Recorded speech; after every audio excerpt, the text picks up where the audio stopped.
तो वो अगले दिन फिर लड़ाई करने के लिए वहाँ पे आते हैं। हमारा रंजी वाला चैप्टर चल रहा था कि एक लड़का था, वो पूल में गया था और वहाँ पे इसको एक दुश्मन मिला, वो कह रहा था कि ये पूल मेरा, उनके बीच में फाइट हुई।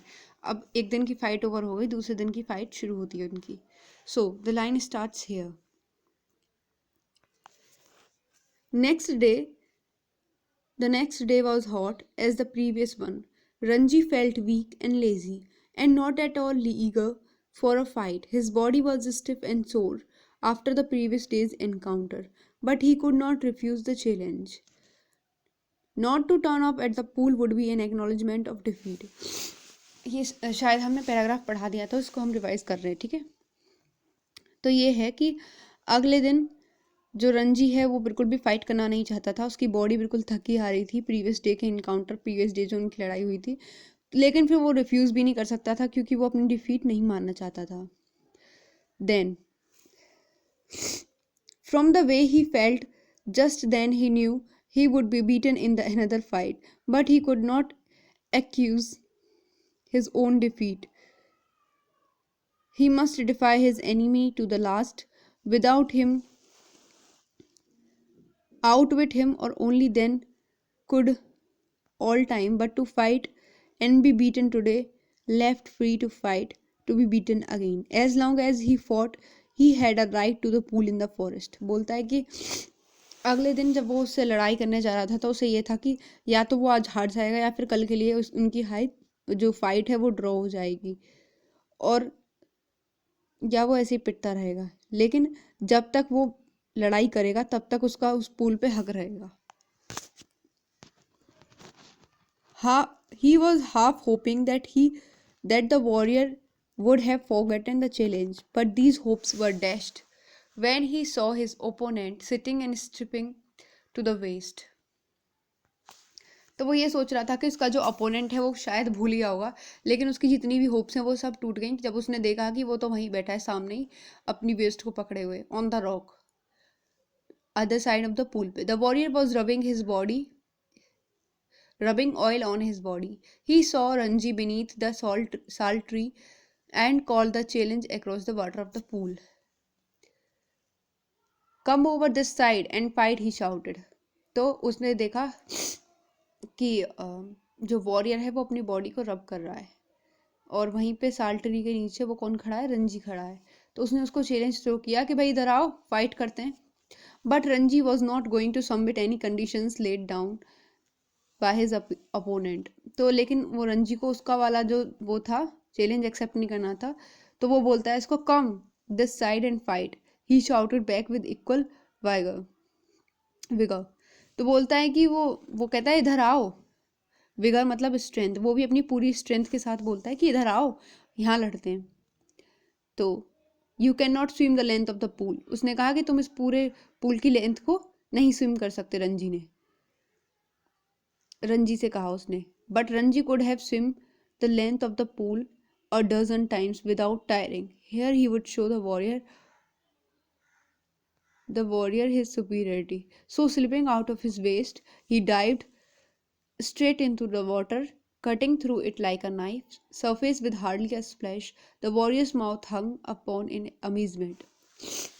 तो अब क्योंकि रंजी तो बहुत अच्छा स्विमर था, तो वो जल्द बहुत बढ़िया सी डाइव लगाता है उसमें वाटर में।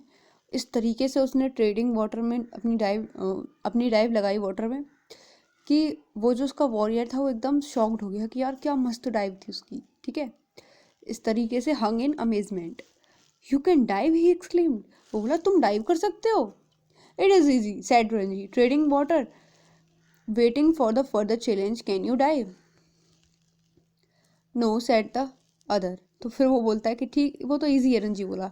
तो बोला कि ठीक है, तुम कर सकते हो इसमें डाइव। तो वो बोला नहीं, मैं तो नहीं कर पाऊंगा। I jump straight in the water, मैं तो स्ट्रेट जंप करता हूँ, मैं डाइव नहीं लगाता। But if you will tell me I will make a dive how I will make a dive. बोला अगर तुम मुझे बताओगे तो मैं डाइव मार सकता हूँ। It is easy said Ranji बोला ईजी है। Stand on the rock, stretch your arms and allow your head to displace your feet. तो रंजी बोलता है कि बहुत इजी है, एक रॉक पे खड़े हो, अपनी आर्म्स ऊपर की तरफ स्ट्रेच करो यानी खींचो, मतलब ऊपर कर लो बिल्कुल, और अपने हेड को अपने फीट्स वाली पोजीशन में नीचे लाओ। The warrior stood up, stiff and straight, stretched out his arms, and threw himself into the water. He landed flat on his belly with a crash that sent the birds screaming out of the tree. तो जो वो था warrior था बिल्कुल उसी position में अपनी arms stretch करके वहाँ पे खड़ा हो जाता है। वो अपने आप को वाटर में थ्रो करता है, तो लेकिन उसको वो हेड की, मतलब जैसे हेड जाना चाहिए हमारा नीचे, उसका हेड नहीं गया, उसका stomach with his belly, stomach वाले पोर्शन से वो गिरा। तो जब वो गिरा तो इतनी तेज साउंड हुई, जो बर्ड थी वहाँ पे वो भी सब उड़ गई। Ranji dissolved into laughter, Ranji को हंसी आ गई। Are you trying to empty the pool, he asked as the warrior came to the surface. तो वो वॉरियर को बोलता है कि क्या तुम पूल को खाली करना चाहते थे। जब वॉरियर सरफेस पे आता है, मतलब ऊपर आता है वाटर में, तो बोलता है, वॉरियर बोलता है, wasn't it good, asked the boy evidently proud of his dive. मतलब तो जो वो बॉय था वो बहुत ज़्यादा, हाँ, फीट, फीट मतलब क्लेवर एक्ट। इधर देखिए, यहाँ पे है, ये फीट लिखा हुआ है, FEAT। तो उसने कहा कि वो बोलता है कि क्यों ये गुड नहीं था, अच्छा नहीं था, ये तो अच्छी डाइव थी। वो थोड़ा प्राउड करता है कि वही मैंने बड़े चालाकी से, मतलब एक बार में ही समझ गया मैं और डाइव मार दी। तो बोला, रंजी बोलता है, not very good, you should have more practice, see I will do it again. तो रंजी बोलता है कि नहीं, बहुत अच्छी तो नहीं थी, चलो ठीक है, तुम देखना और मैं तुम्हें सिखाऊंगा। तो see I will do it again, वो दिखाता है फिर उसे। Pulling himself upon the rock, he executed another perfect dive. अपने आप को ऐसे ही रॉक पे वही पोजीशन लेता है और दोबारा एक परफेक्ट डाइव लगाता है। The other boy wait for him to come up, but swimming under water, Ranji circled him and came upon him from behind. तो जो दूसरा बॉय है वो उसका वेट कर रहा है कि वो कब आएगा, लेकिन वो जो है अंडर वाटर, मतलब वाटर के अंदर ही स्विम करके उसके पीछे से आता है। How did you do that, asked the astonished youth. Astonished मतलब सरप्राइज्ड। तो वो जो दूसरा बंदा सरप्राइज था वो बोलता है कि तुमने ऐसे कैसे किया। Can't you swim under water, से आस्क्ड रंजी। तो रंजी बोला, क्यों, तुम अंडर वाटर स्विम नहीं कर सकते। बोलता, नहीं, बट आई विल ट्राई, पर मैं ट्राई करूंगा। The warrior made a tremendous effort to plunge to the bottom of the pool. Indeed, he thought he had gone right down, though his bottom, like a duck, remained the above surface. लेकिन वो उसने ऐसे ही dive करने का सोचा, लेकिन फिर भी वो कैसे ऊपर ही रह गया, जैसे कि एक डक होती है सरफेस पे घूमती है हमेशा। Ranji however did not discourage him, फिर भी रंजी ने उसको डिस्करेज नहीं किया। बोला, क्या बोलता है, इट वॉज नॉट बैड, बहुत बेकार नहीं थी, ठीक थी, but you need a lot of practice, पर तुम्हें बहुत सारी प्रैक्टिस करने की जरूरत है। I will you teach me, आज द एनिमी। एनिमी बोलता है कि तुम मुझे सिखाओगे। तो बोलता है, if you like I will teach you, अगर तुम्हें पसंद होगा तो हाँ बिल्कुल मैं तुम्हें सिखाऊंगा। तो वो बोलता है कि you must teach me every, तो बोलता है कि तुम्हें मुझे सिखाना ही होगा। If you don't teach me, अगर तुम मुझे नहीं सिखाओगे, आई विल बीट यू, मैं तुम्हें मारूंगा। Will you come here every day and teach me, क्या तुम रोज आओगे यहाँ मुझे सिखाओगे। तो रंजी बोलता है, हाँ, if you like, said Ranji.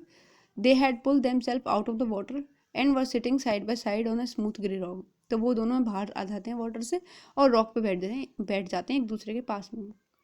तो वो बॉय बोलता है, जो वॉरियर था, एनिमी था, मतलब उसका रंजी का, वो बोलता है कि I am Suraj. Said the warrior, my name is Suraj. What is yours, तुम्हारा क्या है। वो बोलता है, इट इज़ रंजी, मैं रंजी हूँ। I am strong, am I not, आज सूरज। तो सूरज बोलता है कि मैं स्ट्रॉन्ग हूँ, क्या मैं नहीं हूँ strong. Bending his arm so that ball of muscle stood up, stretching his stretching the white of his flash. तो वो अपनी आर्म ऊपर करता है अपनी बॉडी दिखाने के लिए। इसके बाद का हम कल पढ़ते हैं।